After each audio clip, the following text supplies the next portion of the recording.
안녕하세요. 오렌지입니다.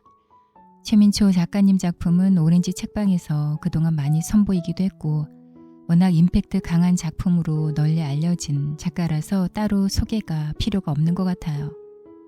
최민초 작가는 신탄진 출생으로 2001년 신인 문학상을 수상하면서 등단했습니다. 최근에는 제10회 한국문학인상을 수상하기도 했습니다. 오늘 들려드리는 바람꽃은 한마디로 정의하자면 한이라고 할까요? 한국인의 영원한 문학적 테마죠. 7, 80년대의 아릿한 추억과 더불어서 아픔이 많았던 시절의 상처를 상기시켜주기도 합니다. 바람꽃이 일 때마다 안 좋은 일이 일어난 마을과 주인공의 가정. 그 비극의 시작은 작은 오빠를 사랑하는 새언니가 큰오빠에게 시집을 오면서부터입니다. 편한 청취를 위해서 모두 6편으로 나누어 영상 제작을 했고요. 오늘 동시간대에 6편 모두 한 번에 업로드 되었습니다. 끝까지 함께 해주세요. 이야기 시작합니다. 바람꽃, 최민초. 우리 집 안방에서 꽃살문을 열고 나와 마루에 서면 맞은편에 불모산이 가물가물 보였다. 불모산 골짜기에서 고랑개 같기도 하고 연기 같기도 한 자우록한 바람꽃이 일면 을에 큰 바람이 불거나 작달비가 쏟아지곤 했다. 그 바람꽃이 뽀얗게 밀려오면 마을 사람들은 수돗물을 뒤집어 쓴 듯한 얼굴로 불퉁거리기 일쑤였다. nen장 재수없게. 하필이면 새언니가 시집 오는 날 불모산 자락에 뽀얗게 바람이 일었고 하늘은 요일을 느낀 어린아이처럼 잔뜩 찌푸려 있었다. 하지만 우리 집 앞마당에 친 차양 안에는 마을 사람들과 친척들이 모여 한껏 흥청거렸다. 멍석 위에는 사모를 쓰고 관대를 두른 신랑과 연지곤지를 찍은 각시가 축하객들에게 둘러싸여 있었다. 눈썹이 길고 얼굴이 갸름한 새언니는 눈을 내리깔고 있었고 큰오빠는 마냥 벙식거렸다. 새언니가 쓴 족두리엔 작은 구슬들이 물비늘처럼 잘랑잘랑 흔들렸다. 큰오빠 친구인 봉우 오빠가 국자를 거꾸로 쥐고 마이크를 쥔 흉내를 냈다. 지금은 마이크 시험 중입니다. 목청을 돋군 봉우 오빠가 큰오빠 옆구리를 쿡 찌르며 농을 건넸다. 오국이 자네, 그거 하는 법이나 알고 장기드는겨. 그 말에 너나 없이 술에 취해 코끝이 빨갛게 물든 큰오빠 친구들이 와와 소리쳤다. 시범을 보여봐. 사람들이 왁자하게 웃어댔다. 이내 소곤거리는 소리도 들렸다. 저 자식 때문에 앵간히 속을 졸였는디 인제 마음이 놓이는구먼. 누가 아니랴. 월남 가기 전엔 우덜 중에 제일로 똑똑했던 놈인디. 그만하길 참말 당인겨. 입대 중이던 큰오빠가 월남으로 파병되어 간다는 연락이 왔을 때 집안이 발칵 뒤집혔다. 아버지가 여기저기 손을 써보았지만 끝내 별 도리가 없었다. 전세가 어떻게 돌아가고 있는지 알 길이 없었다. 전사 소식이 여기저기서 줄을 이었다. 아랫마을 창순에 도랫말 길봉내에게도 이미 전사 통지가 날아왔다고 마을 사람들은 쉬쉬하면서도 술렁댔다. 엄마가 오빠에게 보내는 편지의 대필은 언제나 내 몫이었다. 엄마는 편지의 내용을 불러주면서도 목이 메어 치맛자락으로 눈물을 훔쳤다. 엄마는 큰오빠를 보내고 밤마다 앵두나무 밑에서 정화수가 다 증발될 때까지 큰오빠의 안녕을 빌었다. 엄마의 간절한 기도 덕분인지 큰오빠는 무사했다. 몇 달 후 큰오빠는 월남에서 받은 특별 전투수당을 한 푼도 쓰지 않고 작은오빠 학비에 보태라며 보내주었다. 그가 동봉해온 편지에는 작은오빠에 대한 기대로 가득 넘쳤다. 공부를 열심히 해서 우리 집안의 훌륭한 기둥이 되어달라는 간절한 부탁이었다. 작은 오빠의 대학 진학은 어찌 보면 큰 오빠의 공이 컸다. 서울 유학을 반대했던 아버지에게 큰 오빠는 자신의 못 배운 목까지 합쳐 그를 가르쳐야 한다고 극구 청했다. 월남 파병 복무를 무사히 마치고 귀환해서 제대를 한 큰 오빠는 눈동자가 휑하니 풀어져 초점이 없는 데다 헛손질을 하는 일이 잦았다. 오빠가 보이지 않아 찾아보면 토방이나 헛간에 잔뜩 웅크린 채 숨어있곤 했다. 국군이 마구잡이로 죽인 월남 양민들의 혼이 자기 목숨을 노리고 있다는 것이었다. 큰오빠는 베트콩이 나타났다고 소리를 치는가 하면 몸을 잔뜩 웅크리고 암호를 대며 살려달라고 빌었다. 큰오빠는 예전과는 너무나 다른 모습이었다. 말을 몹시 더듬거리는 큰오빠를 마을 사람들은 혀를 차며 안타까워했다. 오직하다 반편이 되어 돌아왔는지 원. 그 훤한 인물이 아까워서 어쩐대냐. 그 베라먹을 월남인가 무엇인가 죄 보내설라무니 간 사람들마다 죄에 죽거나 반등신이 되어 돌아왔자건남. 그게 다 전쟁 탓이여. 왜 안 그렇겠다나 사람을 파리 죽이듯이 죽였다는디. 아버지는 민간요법에 좋다는 약을 구하러 온 사방으로 돌아다녔고 엄마의 하루는 큰오빠의 약을 다리는데 지나갔다. 덕분에 큰오빠는 예전처럼은 아니었지만 그런대로 회복되었다. 엄마는 큰오빠를 극진하게 대했다. 음식상을 앞에 두고도 아버지 다음으로 그가 먼저 먹어야 비로소 우리의 순서가 되었다. 길을 걸을 때도 아버지 다음이었다. 엄마와 아버진 큰오빠 앞에선 말을 무척 조심했다. 그 조심성이 큰오빠에 대한 권위를 지켜주고 장손의 체면을 살려주기 위한 것이라는 것을 안 것은 훨씬 나중이 되어서였다. 언젠가 불독 오빠가 그에게 말대꾸를 하고 불손하게 대했다가 아버지와 엄마에게 꾸지람을 당한 것은 말할 것도 없고 작은 오빠에게 치도공까지 당했다. 그 뒤부터 마을 사람들은 큰오빠의 말더듬이를 흉내내지 않았다. 큰오빠는 월남 이야기를 할 때면 말을 심하게 더듬으며 눈동자가 확 풀어지곤 했다. 베트콩 귀신이 씌어서 그 원규를 풀어줘야 한다는 무당의 말에 엄마는 부정이 타지 않은 날을 받아 굿을 치르기까지 했다. 그날은 꽹과리와 북, 해금 소리로 집채가 들썩거릴 정도였다. 무당은 큰오빠에게 큰 보자기를 덮어 씌우고 입안에 가득 물었던 물을 무시무시한 칼에 대고 푸푸 뿜었다. 그 칼로 큰오빠의 머리, 가슴, 배를 찌르고 베는 신용을 하며 마구 휘둘렀고 쉴 새 없이 주술을 외웠다. 월남에서 붙어온 온갖 잡기를 쫓는 의식이었다. 큰오빠는 몸을 잔뜩 웅크리고 오돌오돌 떨었다. 두려워하는 그의 눈빛은 차라리 외면하고 싶을 정도였다. 마침내 큰오빠는 죽은 듯이 사지를 늘어뜨리고 말았다. 굿이 끝나고 얼마가 지나자 큰오빠의 정신이 조금씩 돌아왔다. 굿의 효험 때문인지 아니면 엄마의 정성 때문인지 아무튼 그는 점차 차도를 보였다.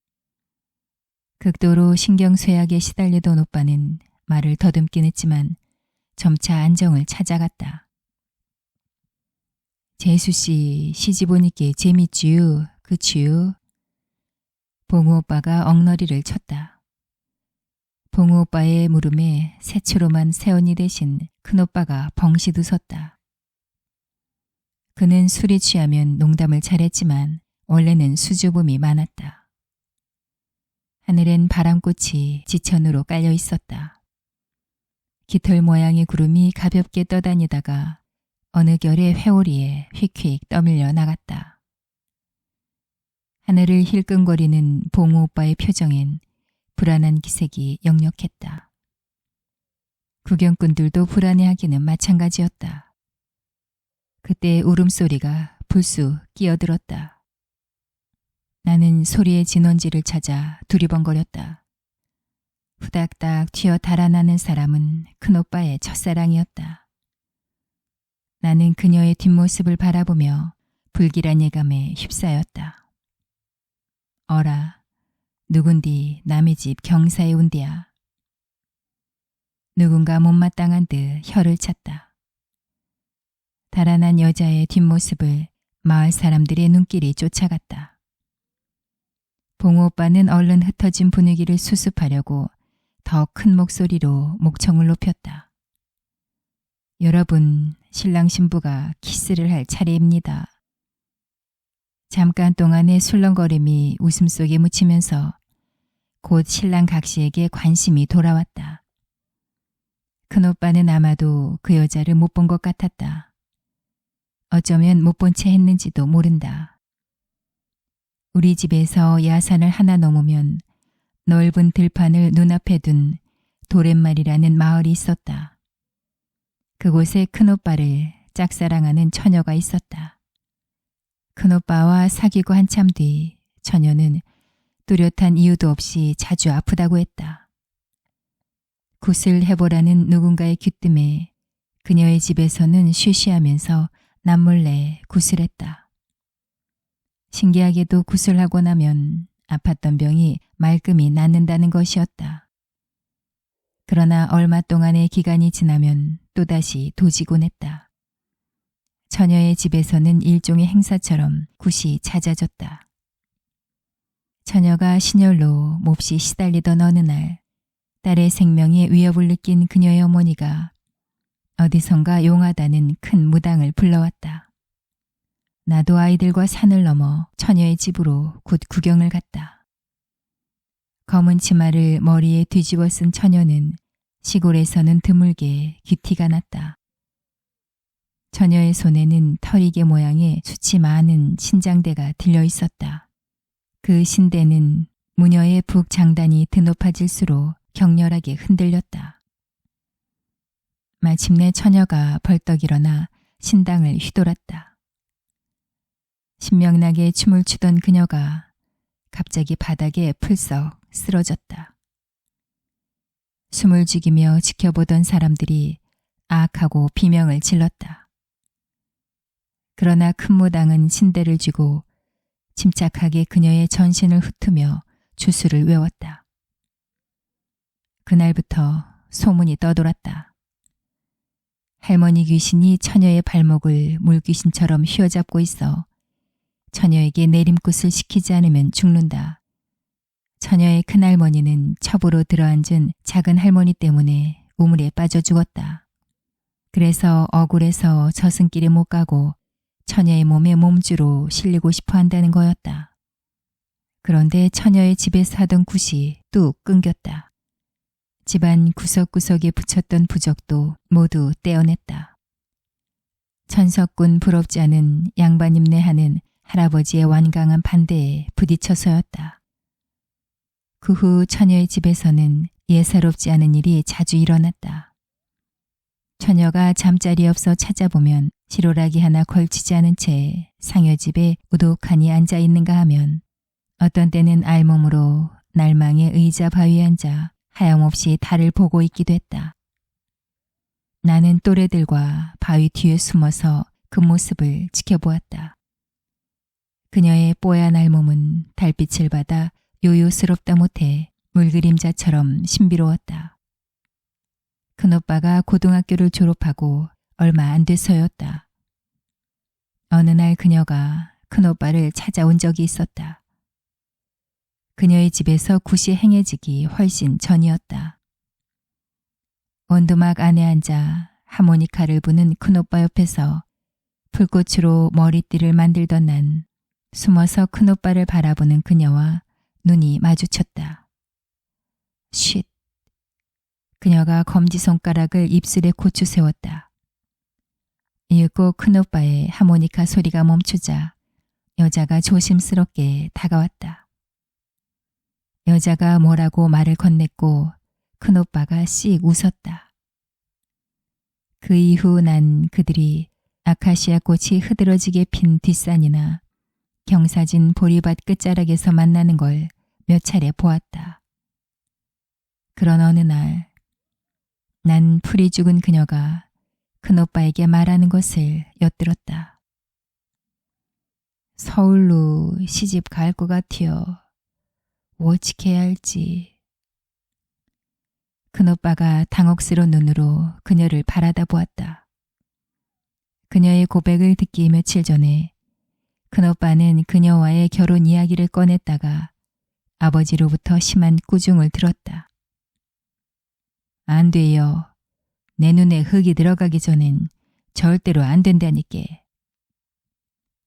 아버지의 녹이 띤 음성은 완강했다. 아버지 말을 한 번도 거스른 적이 없는 큰오빠 표정에는 낙심의 빛이 역력했다. 그녀가 서울로 시집가는 날 큰오빠가 어깨를 늘어뜨리고 삽작을 빠져나갔다. 나는 큰오빠를 따라 날망으로 올라갔다. 날망은 우리 집을 날개처럼 껴안고 있는 두 개의 산 중에서 오른쪽에 있는 야산이었다. 마을에서는 그 야산 전체를 날망이라고 불렀고 그 날망의 꼭대기를 말랑이라고 했다. 말랑에는 의자 바위와 미루나무가 있었다. 그곳에 올라서면 마을이 훤히 내려다 보였다. 우리 집은 마을에서 하나밖에 없는 기와집인데도 형편없이 납작하게 보였다. 집의 정반대쪽으로 보면 넓은 방죽과 끝없이 이어진 씨알들의 들판이 펼쳐져 있었다. 나는 까치밥을 한 움큼 뽑아서 큰오빠에게 한 개 내밀었다. 그는 응 하고 받아들고는 물끄러미 까치밥을 들여다보다가 질겅질겅 씹었다. 또 한 개를 내밀자 그는 내 손에 든 까치밥을 거칠게 빼앗아 아예 한 입에 우겨넣고 우적우적 씹으며 그녀의 이름을 목 터지게 불렀다. 그녀의 신랑은 너무 훤칠해서 마을의 온통 화제거리였다. 그녀가 시집을 간 뒤론 큰오빠는 시도 때도 없이 하모니카를 불어댔다. 하모니카 소리는 구성지게 마을을 떠돌았다. 한대 여자는 2년을 채 넘기지 못하고 친정으로 되돌아왔다. 간질병 때문에 신랑에게 버림을 받았다느니 남자의 매질에 실성한 채 여자가 도망쳐왔다느니 하는 소문이 떠돌았다. 여자는 가끔 맨발로 들과 산을 헤매며 아무데나 들어가 한 대 짬을 잤다. 그녀는 우리 마을로 곧잘 넘어왔다. 큰오빠를 찾는 눈치였지만 그는 이미 군에 입대해 집에 없었다. 어느 날 칠성을 모시며 홀로 사는 이웃 할머니가 우리 집으로 허겁지겁 뛰어들어와 숨이 찬 목소리로 말했다. 낮잠을 자던 칠성 할머니가 인기척에 일어나 보니 뜻밖에도 옆에는 도렛말 여자가 앉아 있었다. 여자는 자신의 옷은 얌전히 옆에 개켜두고 벽에 걸려있던 할머니 옷을 입고 있었다. 귀기 서린 눈빛이 섬뜩했다. 칠성 할머니는 고모신을 찾아 신는 둥 마는 둥 우리 집으로 피해와서는 몸을 부르르 떨었다. 소문을 들은 마을 사람들은 문단속하기에 여념이 없었다. 그 소문이 파다하게 퍼지자 여자는 가족들에 의해 골방에 갇히고 말았다. 그런 어느 날 여자가 없어졌다. 마을 사람들은 귀신이 고칼 노릇이라며 수군댔다. 차라리 함께 미치고 싶다며 가슴을 태우던 그녀의 어머니는 뒤뜰 감나무에 목을 매 죽고 말았다. 그 뒤로 그 집안은 눈에 띄게 몰락해갔다. 멀쩡하던 황소가 입에 거품을 물고 쓰러졌고 할아버지에 이어 남동생이 시름시름 앓으며 목숨을 잃었다. 흉흉한 소문은 끝없이 이어졌고 한때 사라진 여자는 입산했다는 소문이 자자하게 마을 안팎을 떠돌았다. 잔치 열기로 집안은 한껏 술렁거렸다. 아버지도 사뭇 흡족한 표정이었다. 정주사님, 장손의 첫 경사인디 얼마나 기쁘세요. 참말로 축하드리는 거문요. 고맙구먼요. 와주셔서 얼마나 고마운지 허허허. 아버지가 일어서는 손님들에게 더 놀다 가라고 붙잡곤 했다. 손님들은 십리길을 되돌아가야 한다며 일어섰다가도 다시 자리에 앉았다. 아버진 마치 오늘을 위해 살아온 사람처럼 들떠 있었다. 평소에 근엄하던 아버지가 아니었다. 아버지는 헛간에서 음식을 먹고 있는 거지들에게도 자꾸 음식을 청해 주었다. 마당 한쪽에 깔아놓은 멍석 위에서 음식을 드는 항우 아저씨 모습을 발견한 아버지가 안채에 들어와서 먹으라고 손짓을 했다. 아닙니다요, 아닙니다요. 그는 천만부당하다는 듯이 큰 덩치를 바짝 사렸다. 자네만 보면 맴이 놓이는구먼. 영 농사꾼이 될까 싶잖았는디. 그는 아버지를 마주 보는 것조차 송구스럽다는 듯이 얼굴을 외로 꼬고 고개를 수그렸다. 숙설간에는 음식이 지천으로 쌓여 있었다. 암돼지를 2마리 잡고 떡 3가마니를 했다. 음식은 아낙네들의 치마폭과 아이들의 손에 들려 새 이영을 얹은 우리 집 담을 타고 사라졌다. 아버진 마치 음식이 없어지는 것 자체가 흥을 살려주기라도 한다는 듯이 많이 들라고 자꾸 권했다. 아버지와는 달리 엄마의 표정은 사뭇 어두웠다. 혼인 전부터 엄마는 은근히 걱정을 내비쳤다. 큰오빠가 아무래도 새언니에게 처진다는 것이었다. 게다가 고모마저 영 마땅치 않다는 듯이 엄마의 근심을 부채질했다. 아, 접대본 산골 시약신 여간 도리함직하고 몸태가 나던감요. 이 시약신 질레 살까 싶잖아서 원. 얼굴에 그늘이는 색시는 집안의 근심을 불러온다는 것이었다. 이상하게도 난 엄마랑 고모가 꺼리는 그 부분들이 더 마음에 들었다. 물처럼 가라앉은 새언니 마음속을 열어보면 온갖 진기한 보물이 가득할 것만 같았다. 하늘은 어두컴컴했고 여전히 바람꽃은 저들끼리 휙휙 몰려다녔다. 한바탕 비가 올라나 비네. 이젠 갈 농사도 끝냈으니까 뭐. 이윽고 투두두 굵은 빗방울이 떨어지기 시작했다. 마을 사람들이 부산하게 움직였다. 마당에 널어놓은 콩이나 참깨, 연장들을 토방이나 자빗간에 옮기느라 북새통이었다.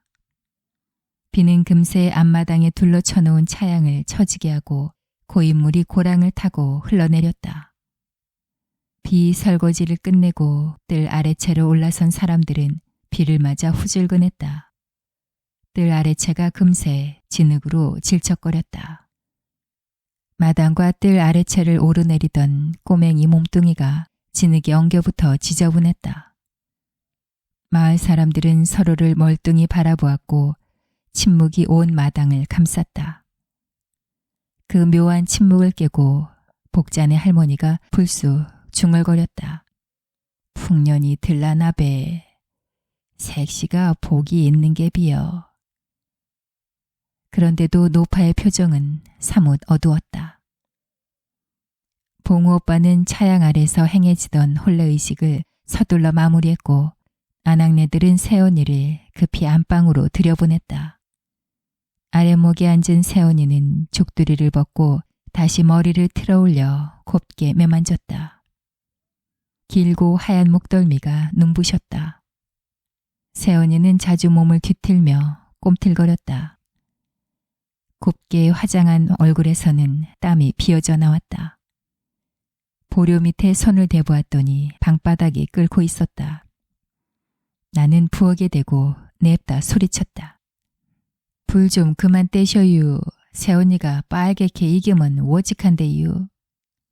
아궁이 앞에 앉아 불을 지피던 동네 아낙네는 뭔 소리라나 하며 부직갱이를 들고 빼꼼히 방을 들여다보았다. 나는 새언니에게 밥풀이 동동 뜬 단술을 한 그릇 떠다 주었다. 그녀가 고개를 약간 틀어 꼴깍꼴깍 달게 마셨다. 비는 여전히 도리깨질에 쏟아지는 콩서리처럼 무서운 기세로 쏟아져 내렸고 이따금 천둥과 번개도 쳤다. 잔치의 열기는 후줄근해졌다. 새언니 첫날 밤은 새로 지은 별채에서 치러졌다. 원래 신혼방은 안채인 윗방인데 안채에는 손님들로 북새통이었다. 우리 또래들은 창호지에 문구멍을 뚫어 안을 들여다보기 위해 서로 밀치며 몸다툼을 벌였다. 나는 신혼여행을 떠난 새언니가 빨리 돌아오기를 바랐다. 종일 목을 빼고 신장로를 바라보던 난 새언니 신혼방에 살금살금 들어갔다. 검은 바탕에 은빛 새로 수놓인 자개장과 화장대는 화려했다.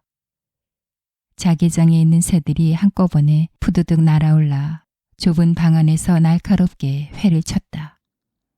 서로 주둥이를 맞대고 있던 옷덮개 원앙새도 다른 새들의 날갯짓에 화다닥 날아올랐다. 화장대에는 한 권의 책이 놓여 있었다. 나는 책을 옆에 밀쳐내고 간잔지런하게 놓여있는 크고 작은 화장품들을 들여다보았다. 사촌 언니가 화장하는 것을 본 적이 있는 난 화장품에 손을 댔다. 빨간색 루즈로 입술을 칠하고 검정 색연필로 눈썹을 그리고 촌스러운 사투리를 싹 잊어버리고 도해지마를 쓰고 싶었다. 예쁘게 화장을 하고 신여성이 많이 산다는 서울에도 가고 싶었다. 오모가, 오목이 어디 있니? 엄마가 부르는 소리는 끝자락이 약간 올라갔는데 언제 들어도 좋았다. 나는 못 들은 척하고 화장을 계속했다. 방문을 살그머니 연 엄마가 나를 빤히 쳐다보곤 쿡 웃음을 터뜨렸다. 그러나 이내 엄한 표정이 되어 꼬지졌다. 남의 방에 함부로 들어가면 안 되는겨. 새언니가 왜 남인규? 인제부터는 우리 식군디요.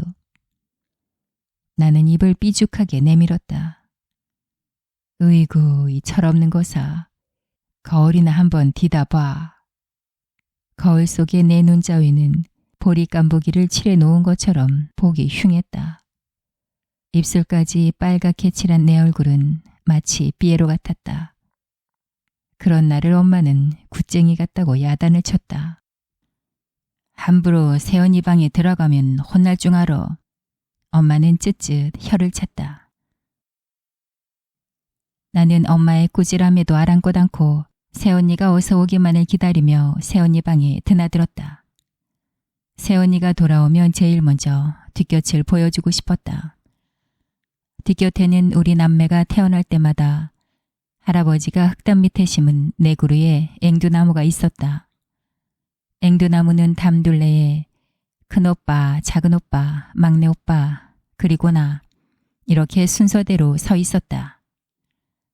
봄이면 앵두나무 가지에서 연분홍 꽃이 튀밥처럼 톡톡 피어난 다음 앵두열매가 다닥이 열렸다. 뒷담을 타고 넘어간 앵두나무 가지를 뒷집 아이들은 으레 자기들 것이냥 가지를 부러뜨리며 앵두를 걸터듬었다. 불독오빠는 앵두에 손대지 말라고 으름장을 놓기 일쑤였다. 그럴 때면 아버지와 엄마는 뒷담을 넘어간 앵두는 뒷집 아이들에게 양보하라며 불독오빠를 타일렀다. 뒷곁 담 모퉁이엔 둘레를 돌로 쌓은 나지막한 우물이 있었고 크고 작은 항아리들이 질비한 장독대에서는 간장, 고추장, 된장이 익어가는 냄새가 바람결에 실려다녔다. 장독 옆에는 흙이 고운 채마밭이 있었다. 봄이 되면 엄마는 큰오빠의 손을 빌려 겨우내 눈 속에 파묻혀 있던 채마밭을 뒤엎어서는 흙에 걸음을 골고루 섰고 터한테 골뿌림을 했다.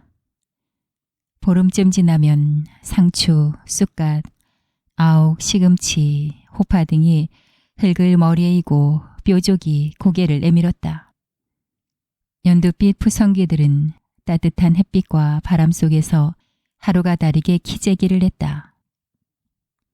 엄마는 채마바 둘레에 쌀이나무로 울대를 세워 무시로 드나드는 꼬맹이와 병아리들의 출입을 막았다. 디귿자로 생긴 우리 집 구조는 안채를 중심으로 오른쪽에는 2개의 곁방과 사랑방이 있었고 그 옆으로는 외양간과 잿간이 있었다. 농사철에는 앞마당에다 호박꼬지, 콩, 깨, 토란줄기 등을 멍석 위에 널어 놓았지만 겨울에는 오빠들의 놀이터가 되었다. 하지만 앞마당은 그늘이 지고 추워서 나는 매일 따사로운 햇빛이 모여드는 뒷곁에서만 놀았다. 내가 뒷곁에서 가장 좋아하는 것은 그네였다. 오동나무와 고엽나무 사이에 매어 있는 그네는 해를 넘기면 줄이 썩고 헤어졌다. 큰오빠는 해마다 그네 줄을 다시 매주었다. 나는 엄마에게 야단을 맞거나 친구들과 다투면 그네에 앉아 마음을 삭혔다. 가끔 큰오빠가 소리 없이 다가와 그네를 밀어주었다. 그럴 때의 큰오빠는 큰 우상 같았다. 큰오빠가 그네 줄을 뒤로 바짝 당겼다가 앞으로 힘껏 밀어주면 나는 약간 무릎을 굽히며 앉았다 일어나기를 반복했다. 발에 힘을 주고 구르면 그네는 탄력을 받고 허공을 가로질렀다. 더 굴러봐. 발을 힘껏. 그렇지. 조금 더. 더 높이 뛰면 서울이 보인다는 큰오빠의 외침에 나는 있는 힘껏 발을 굴렀다. 내가 지쳐 그네에서 내려오면 언제 와 있었는지 막내 오빠가 다가와 능숙하게 그네를 탔다. 그의 몸이 휙휙 허공을 가로지르면 나는 줄이 끊어질까봐 조바심이 나서 소리치곤 했다. 이제 그만 내려와, 씨. 어느 땐 그가 그네를 탈까봐 저녁 내내 그네에 앉아 지키곤 했다. 그렇지만 난 새언니가 돌아오면 마음껏 그네를 타게 해줄 생각이었다. 새언니가 시집 오기 전 우리 집을 둘러보러 온다는 소식이 있고부터는 나는 공연히 들떴다. 우리 가족은 집안을 정리하느라 제각기 분주했다. 엄마는 큰 함지박에 콩을 불려 맷돌에 갈아 두부를 만들었다. 왕교 아저씨는 초가에 썩은 이영을 걷어내고 지프로 이영을 엮어 새 옷을 입혔고 마당가에 있는 투엄도 집 밖으로 모두 저어 날랐다. 아버지도 모처럼 안방 벽에 걸린 누렇게 변질된 사진틀을 내려 먼지를 털어내고 파리똥을 닦아냈다. 나는 팔을 걷어붙이고 찬장 안의 쥐똥과 시렁 위의 거미줄을 말끔히 걷어냈다. 살강도 비누를 칠해 깨끗이 닦고 바람에 말렸다. 뒷곁에 통머름도 윤이 나도록 닦았다. 어이 보리 뚱뚱, 파리가 미끄러지겄다. 막내 오빠는 내가 반질반질하게 닦아놓은 마룻바닥에 일부러 발자국을 꾹꾹 찍어 놓으며 하는 일 없이 느물거렸다. 늦둥이로 태어난 막내 오빠는 큰오빠와 11살 차이가 났고 나와는 2살 터울이었다. 그는 한번 물었다 하면 끈질기게 물고 늘어지는 기질이 있다고 해서 별명이 불독이었다. 이 질로 갈라면 질값을 내야 할 거 아닌감? 공짜로 다 질을 댕겨서야 쓰겄다나. 우리 집 담벽에 붙은 마을 외몰목을 가로먹고선 그는 자기 이름 끝에 님자를 붙여야만 아이들을 통과시키곤 했다. 벌레 씹은 표정을 한 아이들은 그의 눈치를 살피며 오성님 오성님 하고 길을 비켜갔다. 누가 봐도 억지였지만 누구 하나 그에게 반항하거나 반대 의사를 내비치지 못했다. 오히려 그에게 빌붙거나 환심을 사려는 쪽이 더 많았다. 그의 억지스런 힘은 아이들 세계를 은근히 장악했다. 불독 오빠는 걸핏하면 나에게 보리 뚱뚱이라고 놀렸다. 내가 왜 보리 뚱뚱이여 하고 앙칼지게 대들면 보리밥만 먹어서 뚱뚱해졌자녀 하고 응수했다. 나는 보리밥을 별로 먹진 않았다. 엄마는 보리쌀 가장자리에 쌀을 두어 줌씩 얹어 밥을 했는데 아버지와 나에겐 보리밥을 조금만 섞어 푸곤 했다. 그러나 난 엉덩이가 빵빵해서 걸음을 걸을 때는 오리처럼 뒤뚱거렸다. 달리기나 줄넘기를 할 때면 발자국 소리가 유난스레 철퍼덕거렸다. 내 별명은 보리뚱뚱, 꼬맹이, 앙칼뱅이였는데 그중에 보리뚱뚱이란 별명이 제일 싫었다. 불독 오빠가 꼬맹이라는 강아지 이름도 내 별명을 따서 부른 게 불만스러웠다. 불독 오빠는 내가 뜀박질을 할 때마다 뛰는 속도에 따라 박자를 넣어 검은 고 뜯는 흉내를 냈다. 뚱따당 뚱따당 뚱뚱 뚱따당. 검은 고 뜯는 가락뿐 아니라 그의 구성진 노랫가락은 일품이었다. 그 가락을 일러 어른들은 기가 막히다고 했다. 소리가 높이 올라갈 땐 목을대가 닭모가지처럼 살살살 흔들렸다. 어쨌든 검은 고 뜯는 흉내로 그에게 놀림을 당한 난 두 다리를 뻗고 악머구리처럼 울어댔다.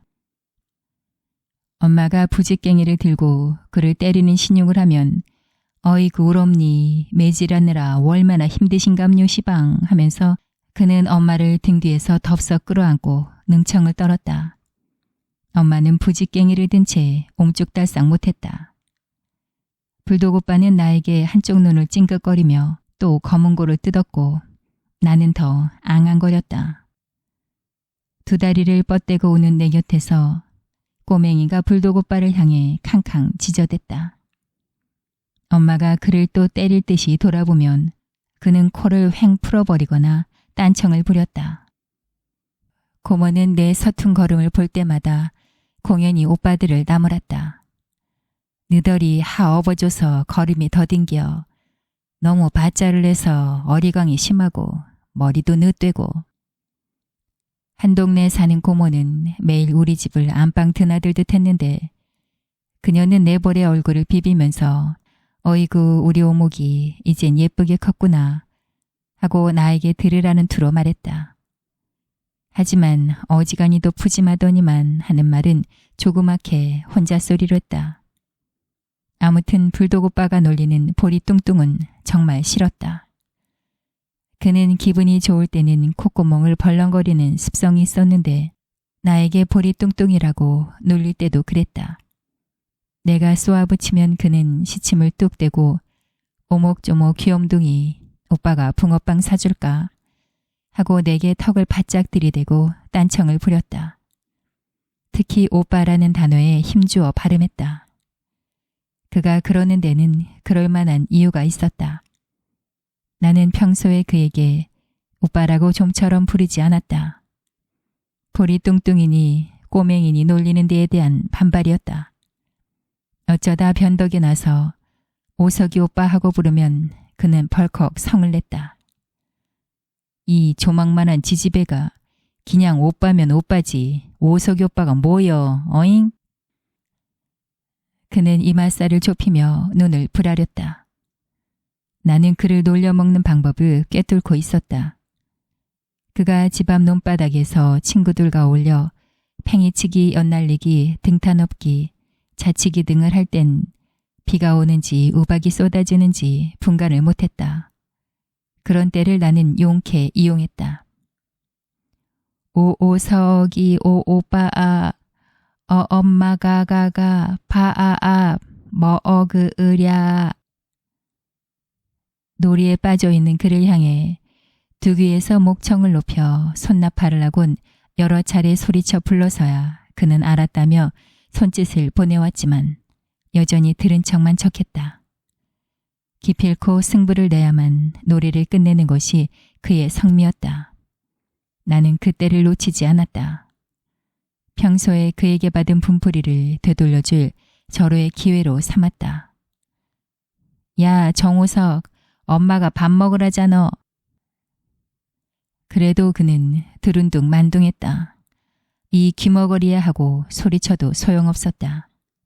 나는 더 의기양양해지고 대담해졌다. 야, 불도, 무거리 장따, 코부자, 끼리끼리 친구, 이 시브랄 놈아.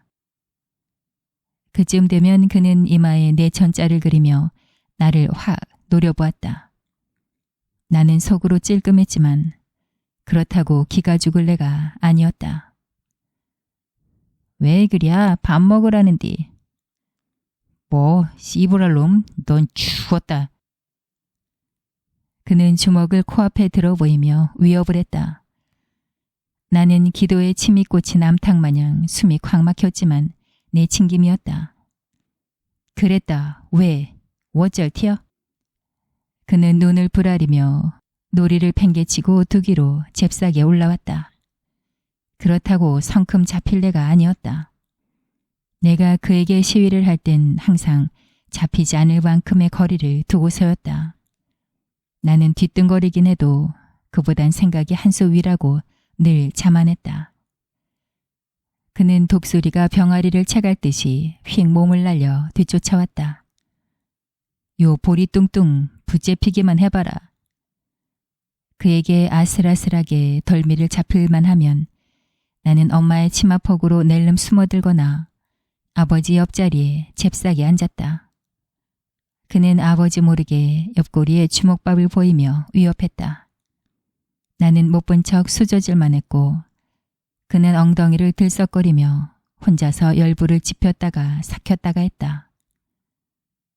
저녁 식사가 끝날 즈음 나는 그에게 화해를 청할 겸 숭늉 대접을 내밀었다. 오빠 숭늉 먹어.